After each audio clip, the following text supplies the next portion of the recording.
He didn't just leave her, he tried to erase her.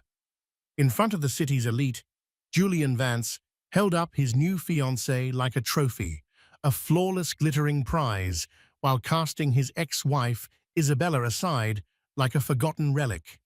He boasted about his upgrade, his brilliant future, his fiancée's perfect beauty, believing Isabella was nothing without him, a ghost at the feast of her own life. But he made one catastrophic mistake. He assumed she was weeping in the shadows.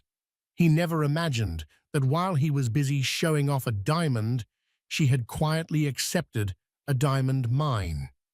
What happens when a man's ego writes a check his reality can't cash? Stay with us. The air in the grand ballroom of the Pierre Hotel was thick with the scent of money and lilies. It was the annual Starlight Foundation Gala, a night where New York City's financial titans and social royalty gathered to outbid, outdress, and outshine one another under the guise of philanthropy. For Isabella Rossi, it was the first time she'd attended a major social event alone since her divorce from Julian Vance.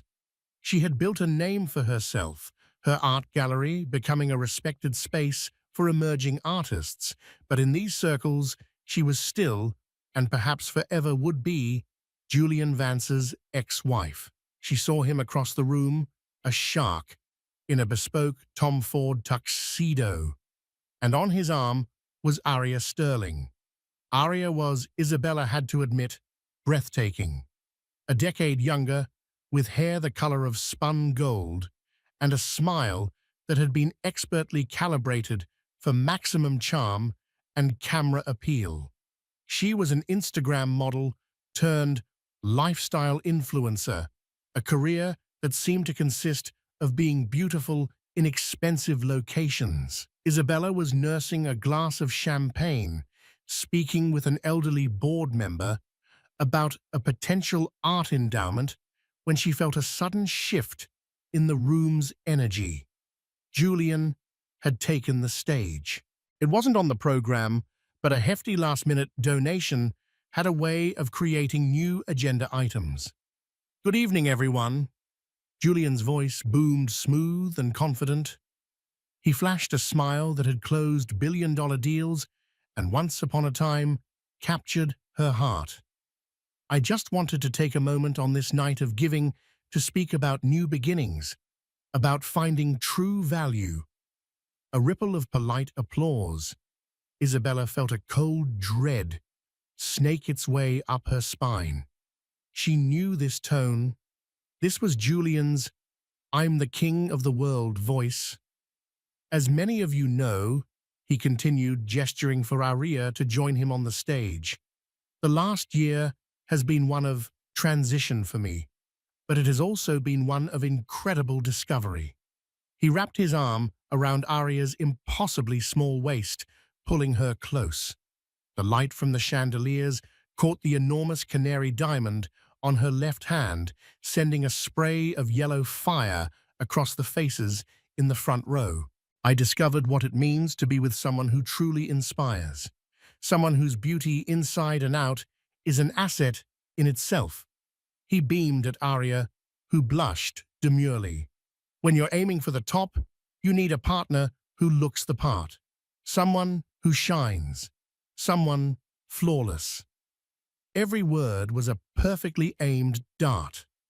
Isabella remembered the nights she'd stayed up late, helping him prep for presentations, proofreading his reports, using her art history degree to help him connect with eccentric art-loving investors. She remembered sacrificing a trip to see her ailing grandmother because he had a critical networking event. He called her his secret weapon back then. Now, in front of a room of their former friends and colleagues, here he was recasting her as a liability, a flawed prototype he'd had to discard.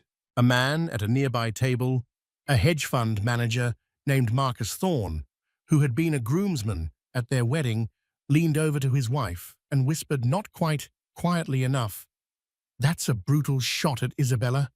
Ouch! Isabella stood, frozen. her champagne flute feeling heavy in her hand. She could feel hundreds of pairs of eyes darting between her and the radiant couple on stage. Some were pitying, others morbidly curious. It was a social execution, and she was the guest of honor. "So I'd like to propose a toast," Julian announced, raising his glass. "To my magnificent fiancée, Aria. Thank you for showing me what a perfect 10 really looks like. To a future that is as bright and beautiful as you are." The room erupted in applause, a mixture of genuine enthusiasm for the spectacle and nervous energy.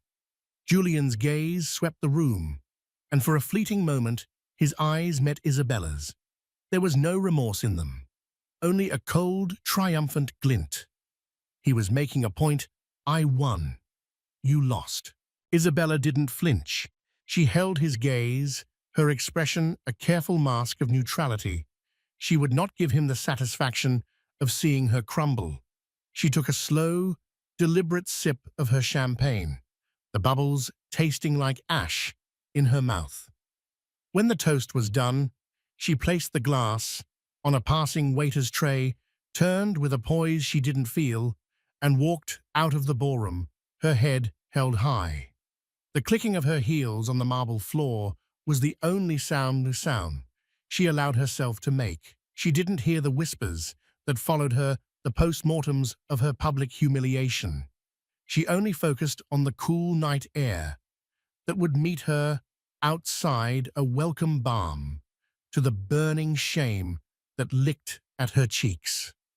The ride back to her Upper West Side brownstone was a blur.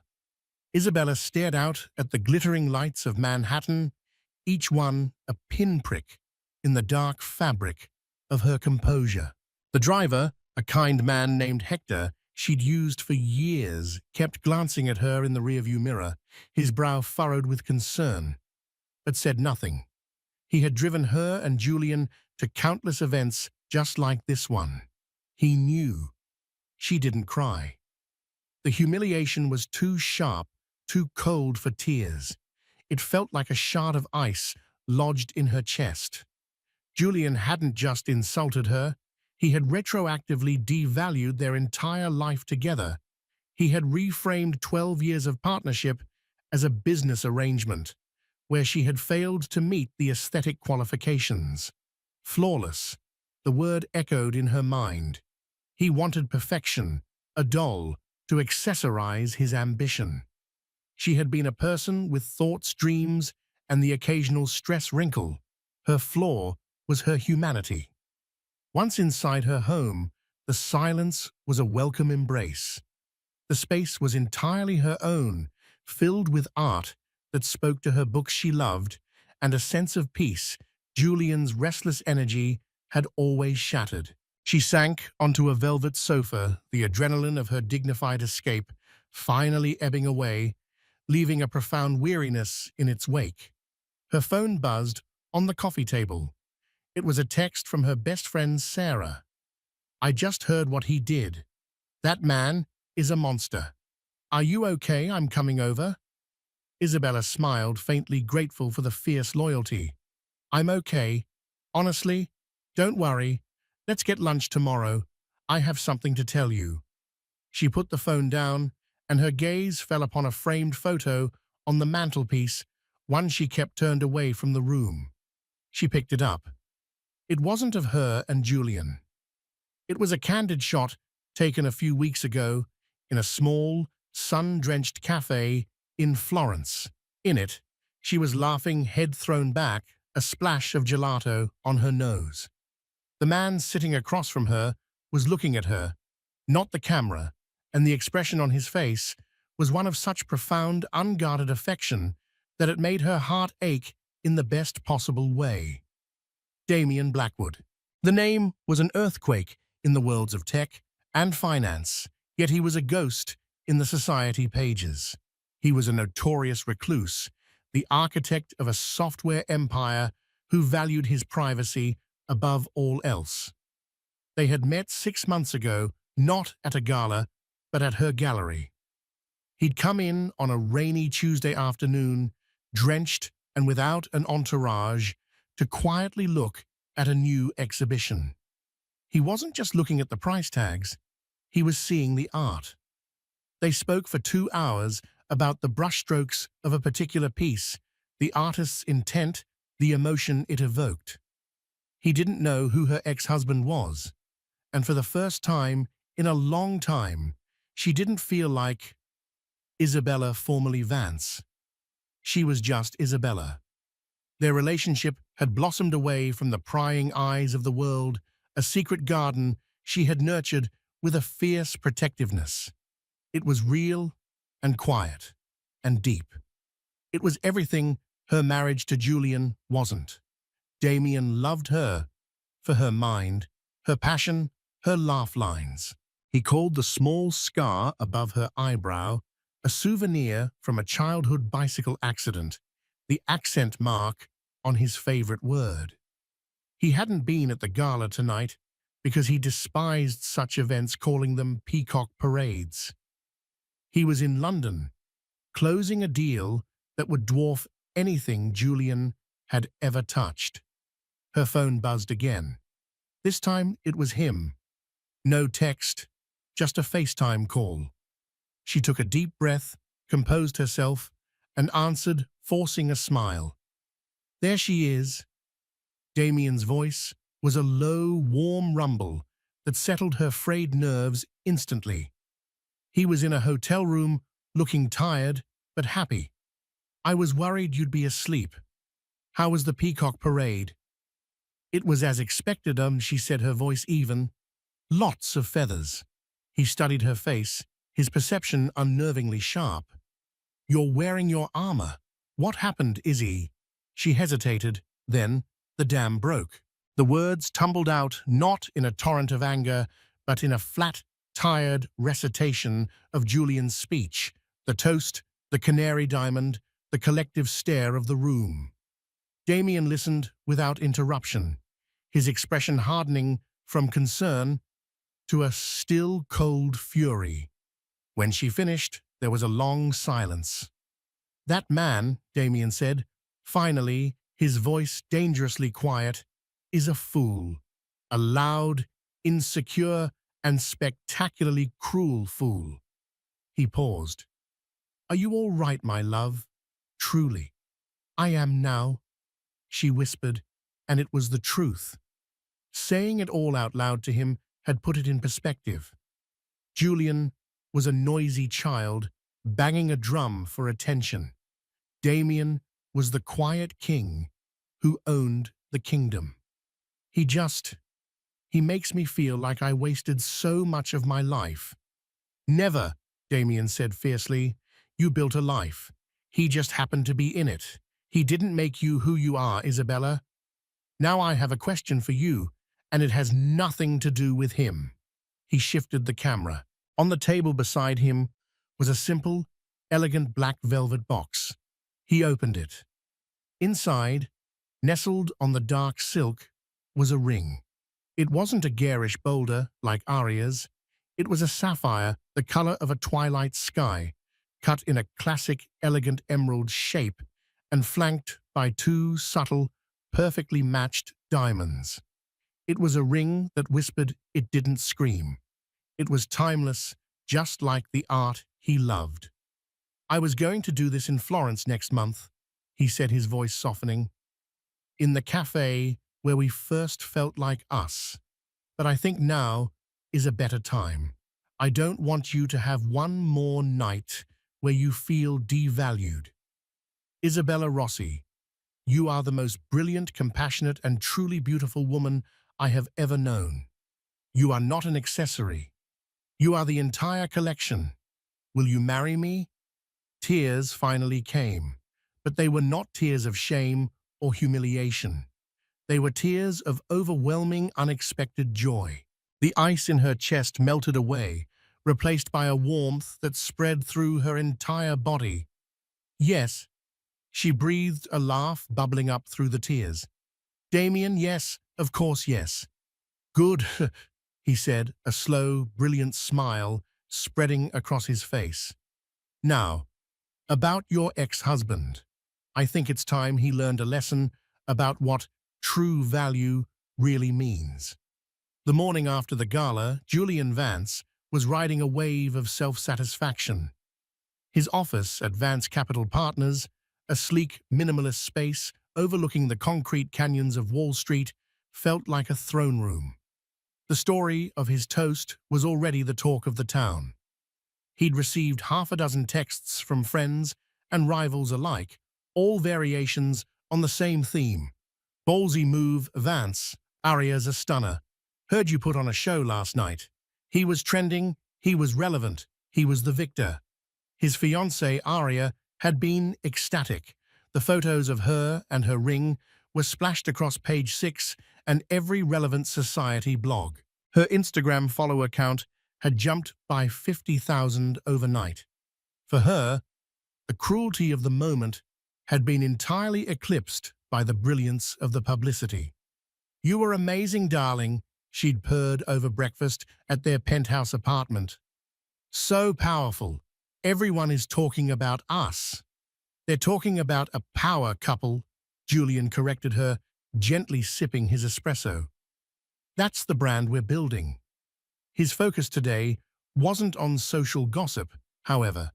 It was on the biggest deal of his career, the acquisition of Innovate Dynamics, a groundbreaking AI logistics company that was poised to revolutionize global shipping. The company was privately held, notoriously picky about its partners, and its reclusive founder had been playing hard to get. But Julian was confident. He'd just secured a final round of funding from a consortium of international investors and was ready to make an offer so aggressive it couldn't be refused. This deal would elevate him from a successful player to a legend. He spent the morning on the phone with his lawyers and his European backers, his voice crisp with authority. Everything was falling into place. He even sent a smug, gloating text to a mutual friend, knowing it would get back to Isabella. "Tell me you saw the pictures from last night. Some things are just an upgrade in every possible way. Hope she's doing okay." He imagined Isabella seeing it, picturing her quiet grief in her lonely brownstone. The thought gave him a little thrill of power. He had moved on to bigger and better things while she was a relic of his past. Around noon, his private line rang. It was Marcus Thorne, his former groomsman. "Julian," Marcus said, his voice strained. "We need to talk." "Marcus, good to hear from you. You see the splash we made?" "I did. That's not why I'm calling. I'm hearing some strange chatter about the Innovate deal." Julian's good mood soured slightly. "What kind of chatter? Everything's locked down on my end."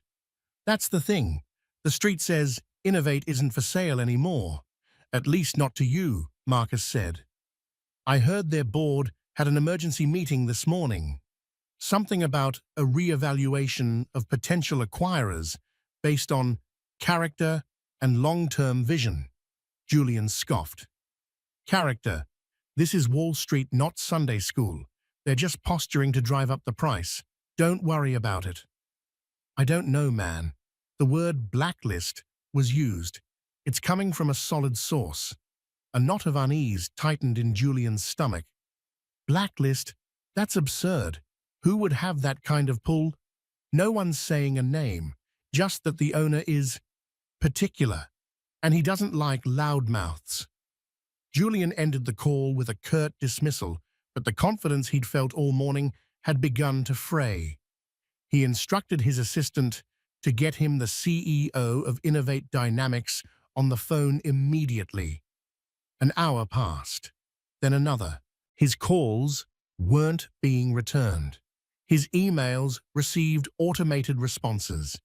It was like a steel door had slammed shut. Meanwhile, in her quiet gallery, Isabella was having a very different kind of day. She and Damien had decided to keep their engagement private for a little while longer, to savor it for themselves before the inevitable media storm. The sapphire ring sat in its box in her safe, but she could feel its phantom weight on her finger, a secret, happy promise. She was in her office, finalizing the details for a new exhibition, when her phone lit up. It was Damien. "Morning, fiancé," he said. His voice was light, but she could hear an undercurrent of something else, something steely. "Morning, fiancé," she replied, the word tasting wonderful. "Is everything all right in London?" "Everything is perfect. I just had a very interesting conversation with my board," he said. "Specifically, the board of a little logistics company I founded a few years ago. You might have heard of it. Innovate Dynamics." Isabella sat bolt upright. "Wait, you own Innovate Dynamics?" "I'm the sole owner," he confirmed. "I started it as a passion project. It's amusing what can grow when you aren't chasing the spotlight. It seems a man named Julian Vance has been trying very hard to buy it." Isabella was speechless. The sheer cosmic irony of it was breathtaking. Julian's career-defining deal, the one that was meant to cement his legacy, was entirely in the hands of the man he had unwittingly challenged. "He doesn't know you're connected to it, does he?" she asked. "He has no idea," Damien said, and now she could hear the cold satisfaction in his voice. "He also doesn't know that my lead investor in London, the one who just helped me close my current round, was about to back his final offer for the acquisition, was past tense." The pieces clicked into place. Julian thought he had his funding secured. He had no idea the money was ultimately controlled by the same person whose company he was trying to buy, and whose fiancée he had just publicly humiliated. "This morning," Damien continued, "my team received an alert from our media monitoring service. It flagged an article from page 6. It featured a lovely photo of your ex-husband and his companion, and it quoted his toast from last night in its entirety. My board members were not impressed. They felt his brand key, as he calls it, was not aligned with our company's values of discretion and respect." Julian's own words. His own need for public validation was being used as the very weapon to undo him. "So what happens now?" Isabella asked, her heart beating fast. "For now, nothing," Damien said. "We're going to let him sweat. We're going to let him call and email and wonder why the deal of a lifetime just evaporated into thin air. Let him sit in his throne room and realize the walls are starting to close in. Some lessons are best learned in silence." A week passed. For Julian Vance, it was a week of escalating frustration that curdled into raw panic. The silence from Innovate Dynamics was absolute and deafening. His calls went to voicemail. His emails were unanswered. The ironclad deal he had boasted about was now a ghost, a phantom he couldn't grasp. Worse, the whispers on Wall Street had grown into a steady, damning murmur. Rumors circulated that Vance Capital Partners was unstable, that Julian had lost his touch. The European investors, who had been so eager to back him, suddenly became evasive. Their promised capital, the lifeblood of his acquisition plan, was indefinitely delayed pending a market review, a flimsy excuse he knew was a lie. He was being professionally iced out, and he had no idea why or by whom. The pressure began to take its toll on his meticulously crafted life. The penthouse apartment, once a symbol of his success, now felt like a gilded cage. His relationship with Aria, built on the shallow bedrock of mutual vanity, began to show hairline cracks. "Why are you so tense all the time?" she asked one evening, scrolling through her phone. She was lying on a white chaise lounge, perfectly arranged for a selfie. "You're ruining the vibe." "The vibe, Aria," Julian snapped, pacing the length of their floor-to-ceiling windows.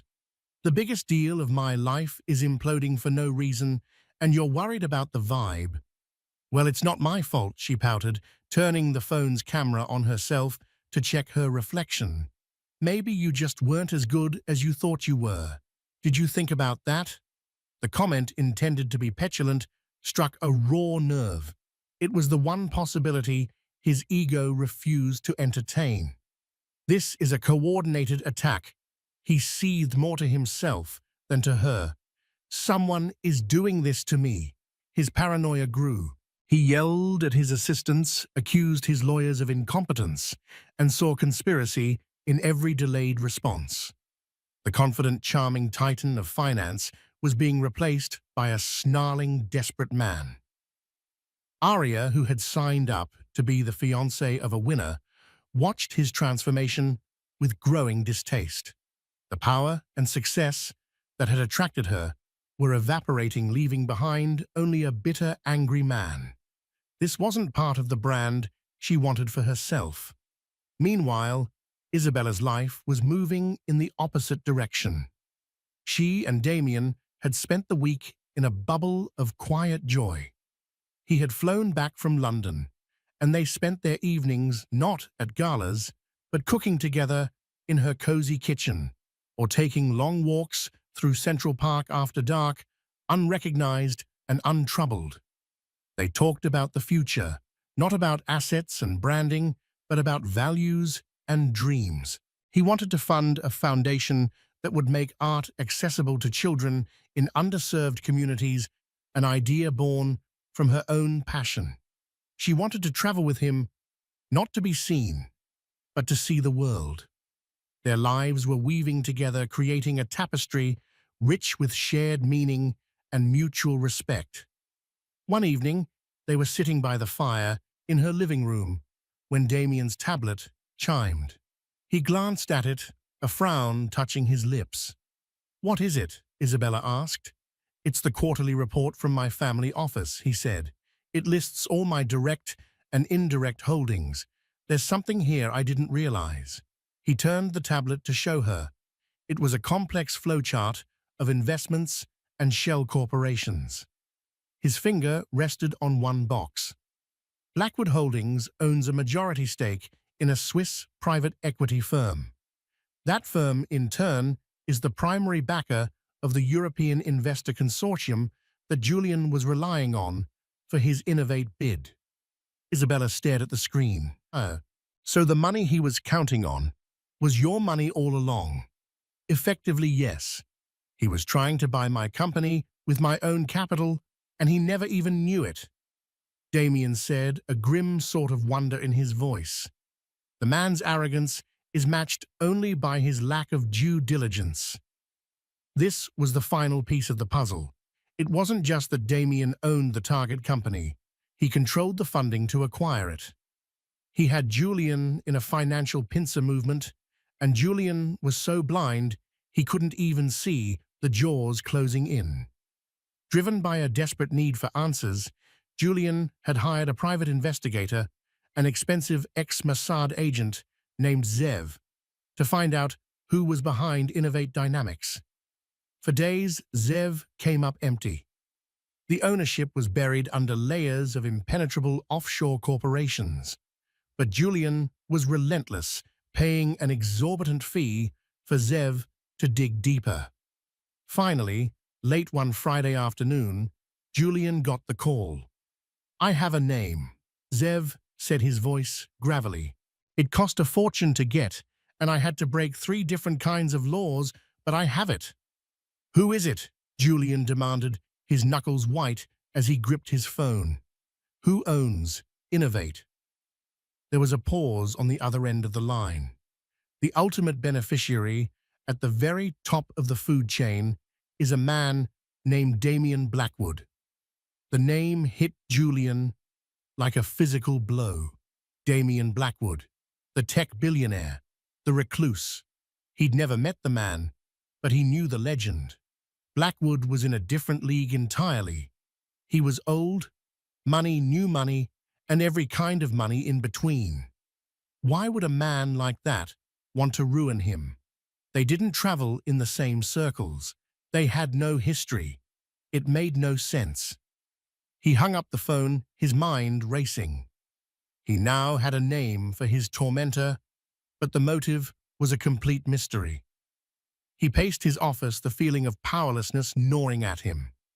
He, Julian Vance, who prided himself on knowing everyone and everything, had been blindsided. He looked out the window at the city below, the city he had intended to conquer, and for the first time he felt small and very, very vulnerable. He had no idea the real reason for his downfall was sitting by a fireplace just a few miles uptown, her hand resting gently on the arm of the man who was quietly and systematically dismantling his world. Julian's obsession with Damien Blackwood consumed him. He ordered his team to compile a complete dossier on the man, every known investment, every rumored venture, every charity affiliation. The more he learned, the more insignificant he felt. Blackwood operated on a global scale that made Vance Capital Partners look like a child's lemonade stand. But the central question remained a maddening void. Why? Why would this financial titan target him? He couldn't find a single connection. No rival bids, no crossed paths, no social slights he could recall. He even had Zev the investigator dig into Blackwood's personal life, but the man was a digital phantom. There were no scandalous photos, no bitter exes, no public presence. The man's privacy was a fortress. Julian was fighting a shadow, and it was driving him insane. His deal was dead, his reputation was in tatters, and he was bleeding investors who no longer trusted his judgment. It was on a Tuesday morning, a miserable, rainy day, that matched his mood, that the bomb finally dropped. It didn't come in the form of a market crash or a legal notice. It came on the cover of Prestige, the city's most influential luxury lifestyle magazine, a publication more powerful than the Wall Street Journal for the circles in which Julian desperately wanted to remain. His assistant, a young woman he'd been terrorizing for weeks, placed the magazine on his desk with trembling hands. "Mr. Vance, I think you need to see this." Julian glanced at it dismissively and then froze. The cover was a masterpiece of understated elegance. It was a photograph of two people, not in a studio, but in what looked like a private garden, bathed in soft, natural light. A man with dark hair and a quiet, confident smile had his arm around a woman. The woman was leaning into him, her face alight with a serene, genuine happiness that Julian had never seen on her before. Her hand rested on his chest, and on her finger, a magnificent twilight blue sapphire seemed to pull all the light in the room toward it. The woman was Isabella. The man was Damien Blackwood. The headline in bold, sophisticated font read, "Silent Power, Damien Blackwood and Isabella Rossi on Love Art and the New Meaning of Success." Julian felt the air leave his lungs. It was as if the world had tilted on its axis. He snatched the magazine, his hands shaking as he flipped to the feature story. The article was a 10-page spread filled with stunning photographs of them at Isabella's gallery in the library of a sprawling country estate that was obviously Damien's, walking hand in hand through a Florentine piazza. The text was even more devastating than the images. It was a glowing profile positioning them as the city's new intellectual and cultural power couple. It detailed Damien's quiet philanthropy, his brilliant business mind, and his deep respect for Isabella's work. It praised Isabella's keen eye for art, her resilience, and her grace. It spoke of her new chapter after a difficult divorce, painting her not as a victim, but as a phoenix who had risen stronger and more brilliant than before. And then there was the quote from Damien. The journalist had asked him What drew him to Isabella? In a world full of people shouting to be noticed, Blackwood was quoted as saying, "She is a person of substance. She doesn't need to be the center of attention because she is her own center. She is an original, not a copy. She is, in a word, flawless." Flawless. The word, his word, the one he had used as a weapon to humiliate her, was now being used to elevate her to a pedestal he could never hope to climb. It was a calculated, devastatingly precise counterstrike. The article went on to announce their engagement, describing the sapphire ring not by its carat weight, but by its history, a rare, ethically sourced stone from a forgotten mine in Sri Lanka. It was a subtle but clear dig at the loud, flashy, and conventional canary diamond he had given Arya. Julian stared at the photograph of them, his mind finally horrifically connecting the dots. Innovate Dynamics, the European investors, the whispers, the blacklist. It wasn't business. It had never been about business. It was personal. Blackwood hadn't attacked him because he was a rival. He had attacked him because he was Isabella's ex-husband. The woman he had discarded and publicly mocked was engaged to the very man who held his entire professional life in the palm of his hand. He let out a strangled, guttural sound, a mixture of a laugh and a sob. He had been playing checkers, moving his pieces with smug arrogance, while Damian Blackwood had been playing a game of three-dimensional chess that had started the moment Julian opened his mouth at that gala. He had thought he was delivering the killing blow, when all he had done was announce his own execution. His office door creaked open. It was Arya. She was holding her own copy of the magazine, her face pale, her professionally applied makeup, unable to hide the shock in her eyes. "Julian," she said, her voice barely a whisper. "Did you see this? Is this real?" Julian looked from the magazine to his fiancée. He saw her not as a trophy anymore, but as a liability, a symbol of his own shallow, catastrophic miscalculation. The beautiful, flawless accessory to his success was now the living embodiment of his failure. "Yes," he said, his voice hollow. "It's real." He watched the calculation in her eyes, the dawning realization that the brand she had attached herself to was now toxic. The power, the money, the status, it was all gone or soon would be. And it had all been taken away by the quiet, unassuming woman he had been so certain he had left in the dust.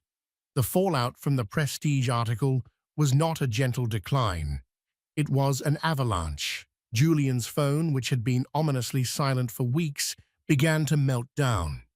It was a cacophony of calls from reporters at the New York Times, the Wall Street Journal, and a dozen salivating gossip rags, all clamoring for a comment. His carefully curated image was shattered, replaced by a single humiliating caricature, the arrogant ex-husband, the fool who had thrown away a queen, unaware that a king was waiting in the wings. He was no longer the victor in his own narrative. He was a villainous side character in Isabella's much more compelling one. He retreated to his penthouse, drawing the heavy silk blinds as if to shut out the world, but there was no escaping the truth. He could see it in Arya's eyes. The fawning adoration she once had for him had curdled into a cold, appraising stare. She was looking at him and seeing a bad investment, a stock that had plummeted overnight. "You have to fix this," she demanded, her voice sharp and brittle. She wasn't just scrolling on her phone anymore. She was packing. Not a small overnight bag, but a large Louis Vuitton trunk, its jaws open and hungry for her expensive belongings. "Fix it? How am I supposed to fix it, Arya?" he snarled, pacing the vast living room like a caged animal. "The man is Damian Blackwood. He's a legend. He could buy and sell me 1,000 times over, and not even notice the charge on his credit card. "That's not my problem," she shot back, throwing a silk dress into the trunk with a violent flick of her wrist. "I attached myself to your name, Julian. I put my brand on the line for you. I stood on that stage and smiled while you humiliated your ex-wife, all because you promised me a certain kind of life. Now your name is mud. You're a laughing stock, which means I'm a laughing stock." "So you're just leaving?" he asked, a wave of incredulous rage washing over him. "After everything, just like that?" "My mother always told me to cut my losses," she said coolly, not bothering to look at him as she carefully folded a cashmere sweater. "This is me cutting my losses." She snapped the trunk shut, the sound echoing the finality of her words. She walked to the marble countertop by the door, picked up the enormous canary diamond ring, and held it between her thumb and forefinger as if it were contaminated. She let it drop. It skittered across the polished stone with a clatter that sounded obscenely loud in the silent room. "You can have this back," she said, with a dismissive wave of her hand. "It's probably the only valuable asset you have left, and frankly, it's starting to look tacky." She walked out without a backward glance, her heels clicking an angry rhythm on the marble floor. The door closed softly behind her, leaving Julian alone in the cavernous apartment with the ghost of his ambition. Fueled by a toxic cocktail of rage, humiliation, and half a bottle of Macallan 25, Julian made his final, most foolish move. He stormed out of his apartment, got in his car, and drove to Isabella's gallery. He had to see her, to confront her, to force her to acknowledge the destruction she had brought upon him. He burst into the gallery, a wild look in his eyes. The space was serene, a stark contrast to the storm raging within him. He found Isabella in the main exhibition hall, calmly discussing the placement of a new sculpture with her assistant. She looked radiant, dressed in a simple but elegant navy blue dress. She wore an aura of confidence that was more dazzling than any jewel. "Isabella," he said, his voice a low, dangerous growl. She turned her expression calm, unsurprised. She dismissed her assistant with a gentle nod. "Julian, you shouldn't be here." "Shouldn't I?" He stalked towards her, his voice rising with every step. "You did this, you and him. This was your revenge plot, wasn't it, my deal, my investors? You planned it all, a meticulous little scheme to ruin me." Isabella looked at him, not with fear or anger, but with a profound, weary pity that enraged him further.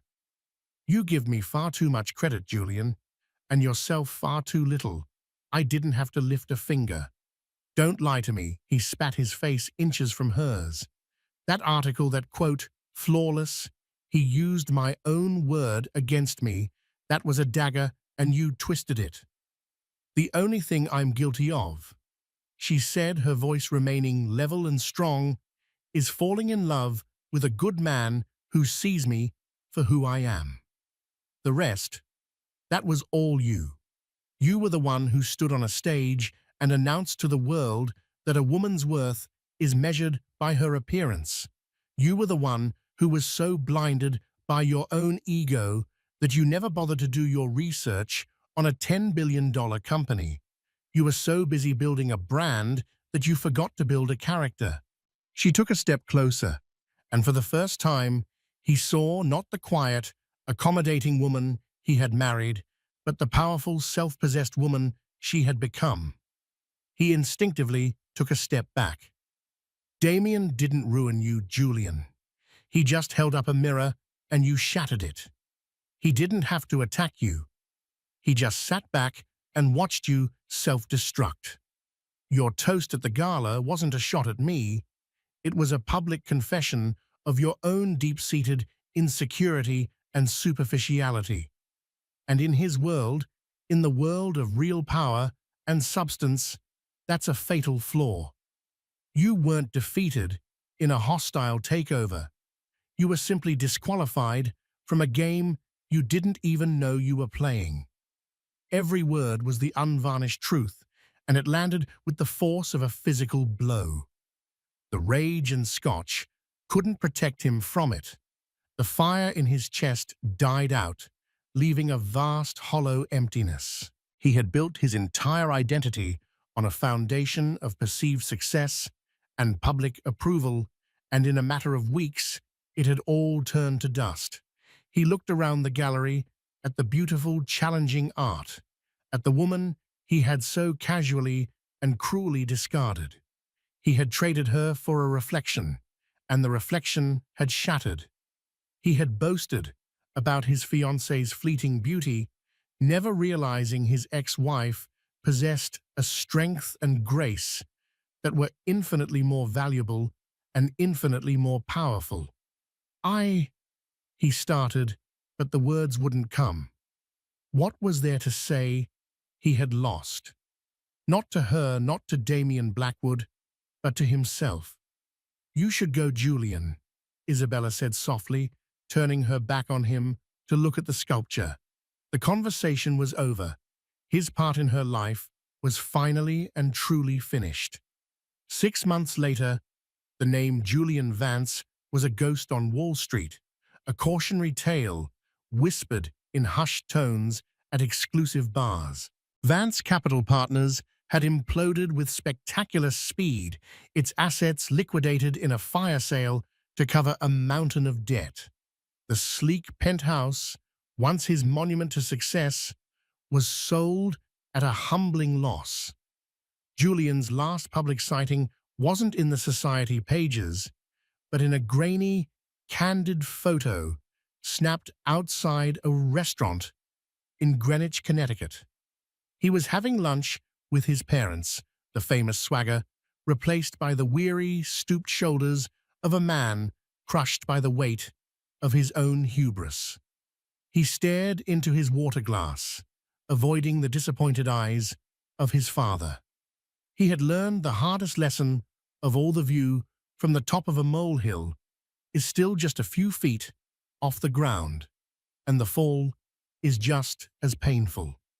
For Isabella and Damian, life had become a masterclass in quiet, deliberate joy. Their wedding was the antithesis of the Starlight Gala. They married on a sun-drenched cliffside terrace in Positano, overlooking the glittering Tyrrhenian Sea. There were no press, no crowds, just 20 of their closest family and friends. Isabella wore a simple, breathtakingly elegant gown by a designer she had helped discover, and she carried a bouquet of olive branches and fragrant white peonies. Damian, in a tailored linen suit, looked at her as if she were the only person in the world. Their vows weren't about mergers or assets. They spoke of shared values, mutual respect, and the promise of a partnership built on truth. The only photographer was Sarah, Isabella's best friend, who captured moments of genuine laughter and stolen kisses, not posed tableaus for a magazine. Their life together became a seamless blend of their passions. The Art Start Foundation was not a vanity project. It was their shared mission. They poured tens of millions into creating state-of-the-art creative centers in public schools across the country. One afternoon, they visited the first completed center in the Bronx. They walked through a sunlit room filled with children painting, sculpting, and composing music on new computers. A young girl with paint-smeared cheeks proudly showed Isabella her vibrant canvas. In that moment, watching the spark of creativity ignite in a child's eyes, Isabella felt a sense of accomplishment more profound than any gallery sale or social triumph. She was no longer defined by the men in her life. She was Isabella Rossi, philanthropist, art expert, and co-architect of a meaningful legacy. One crisp autumn evening, they stood on the terrace of their new home, a stunning, modern house overlooking the Hudson River, far from the city's frantic energy. The architecture was brilliant, but not ostentatious, designed to blend with the natural landscape rather than dominate it. It was a home, not a statement piece. Damien came up behind Isabella, wrapping his arms around her waist as she looked out at the water. The twilight sky was a swirl of purple and orange, a masterpiece no artist could replicate. "What are you thinking about my love?" he asked softly, resting his chin on her shoulder. She was quiet for a moment, watching the lights begin to twinkle on the distant shore. "Do you remember that night, the gala?" "I try not to," he murmured into her hair. "But I will never forget the look in your eyes when I called you on FaceTime. The strength that was holding back so much pain. I felt so small," she confessed, her voice barely a whisper. "So erased. I think a part of me for 12 years had accepted his definition of value. I thought my worth was tied to his success. When he stood up there and said those things, it was like he was confirming my deepest, darkest fear that I was disposable." "And now," he prompted gently. Isabella turned in his arms to face him, her own eyes clear and bright. She reached up and touched the faint scar above his eyebrow, a gesture of intimate familiarity. "Now I know that my value was never his to define. It was always mine to own. My life with him wasn't a waste. It was a long, difficult, and ultimately necessary education. It taught me the difference between glitter and gold, between noise and substance, between a brand and a soul. In a way, his cruelty was a gift. It broke the last chain and set me free. It led me here, to you." Damien smiled, his eyes full of the same unguarded affection she'd first seen in that photo from Florence. "He was a fool, Isabella, a man dying of thirst while standing in a river because he was too captivated by his own reflection to see the life-giving water all around him. He never saw you." He leaned in and kissed her a kiss that was both passionate and peaceful, a testament to the quiet, unshakable world they had built together. It wasn't a life of drama or revenge. It was a life of purpose, partnership, and profound love. They had won, not by defeating an enemy, but by simply choosing to build a better world, one that had no room for the shallow cruelty of men like Julian Vance. The best revenge, they both knew, wasn't a cold dish served in public. It was a warm, beautiful life, lived well authentically and far, far away from the noise. In the end, this was never a story about revenge. It was a story about value. Julian Vance saw value in surfaces, in trophies, in the roar of the crowd. He built a life made of glass and was shocked when it shattered. Isabella, on the other hand, learned to find value in substance, in character, and in the quiet strength of her own heart. She built a life made of stone and created a legacy.